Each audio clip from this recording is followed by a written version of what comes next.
दुष्यंत चौटाला ने घोटाला किया है और घोटाला भी ऐसा किया है जिसकी जितनी सजा दी जाए बहुत कम है। हम उस घोटाला की परत आज खोल रहे हैं।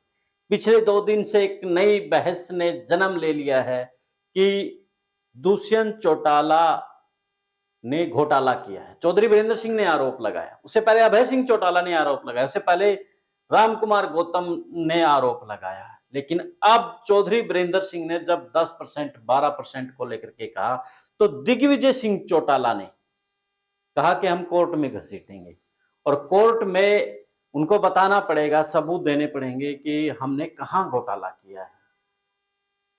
याद है आपको 2019 के चुनाव से पहले भी एक मानहानि का केस दुष्यंत चौटाला ने अनिल विज पर किया था और बड़ा आरोप प्रत्यारोप हुए थे। लेकिन जैसे ही सत्ता के सुख के लिए दुष्यंत चौटाला ने बीजेपी से गठबंधन कर लिया, वो केस भी वापस ले लिया।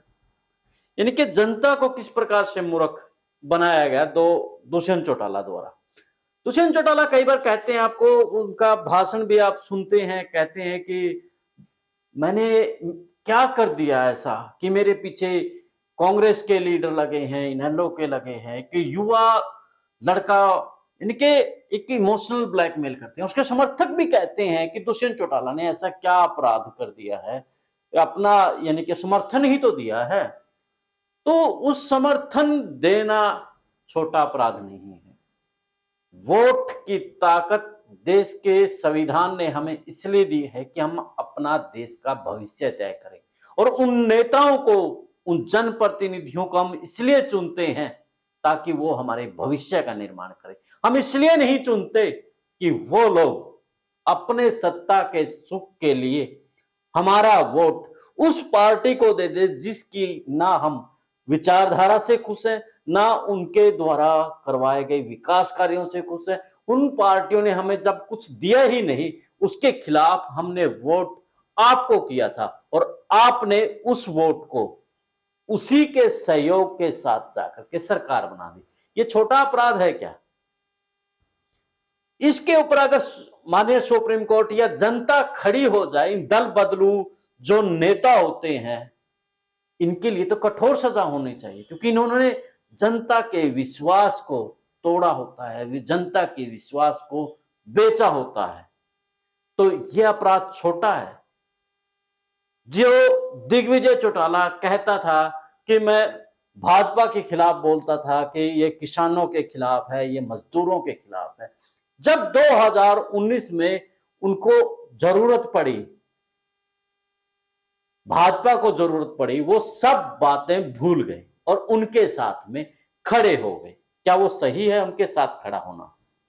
मैं एक वोटर हूं, पत्रकार बाद में हूं, तो मैंने जो वोट दिया, शायद इसलिए मैं एक उदाहरण के तौर पे कह रहा हूं कि मैंने वोट इसलिए दुष्यंत को दिया क्योंकि मैं बीजेपी से नाखुश था और बीजेपी की सरकार को नहीं चाहता था और मेरा वोट जा करके कहीं ना कहीं बीजेपी के साथ चला गया। यानी कि ये जो गठबंधन है, जो दल बदलू है, ये सत्ता के सुख के लिए, अपनी महत्वाकांक्षा के लिए जनता के अरमानों को बेचना कहां तक जायज है?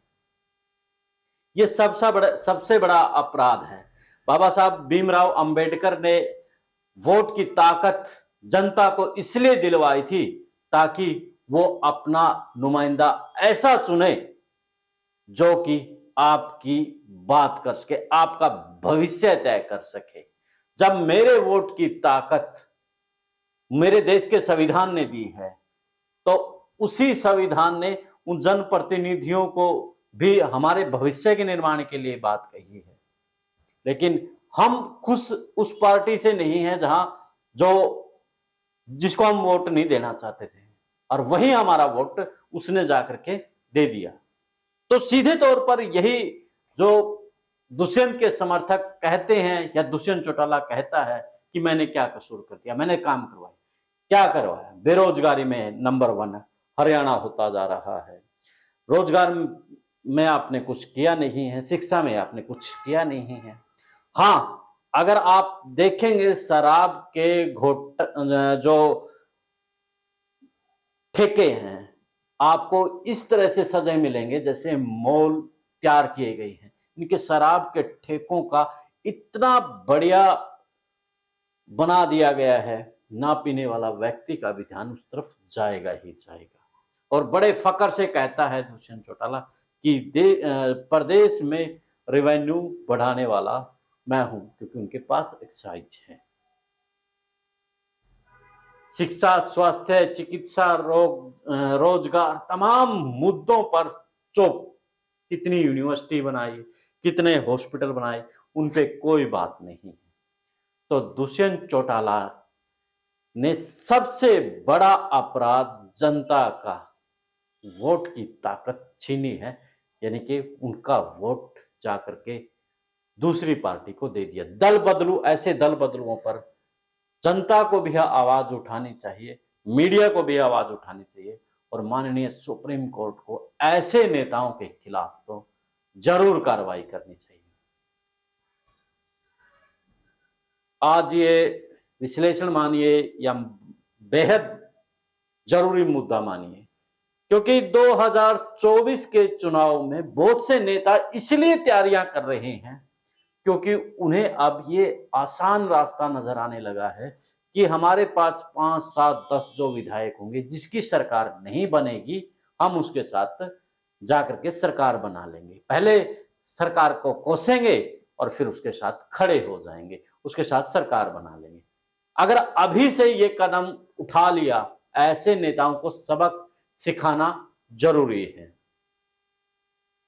आपको याद है अरविंद केजरीवाल जब पहली बार पूरे बहुमत से सरकार नहीं बना पाए थे, लोगों ने कहा था, उसी कांग्रेस के साथ में जाकर के उन्होंने सरकार बना ली थी, लोगों ने उनको खरी खोटी सुनाई थी, दोबारा फिर चुनाव हुए थे। यही 2019 में भी हो सकता था अगर जेजेपी चाहती।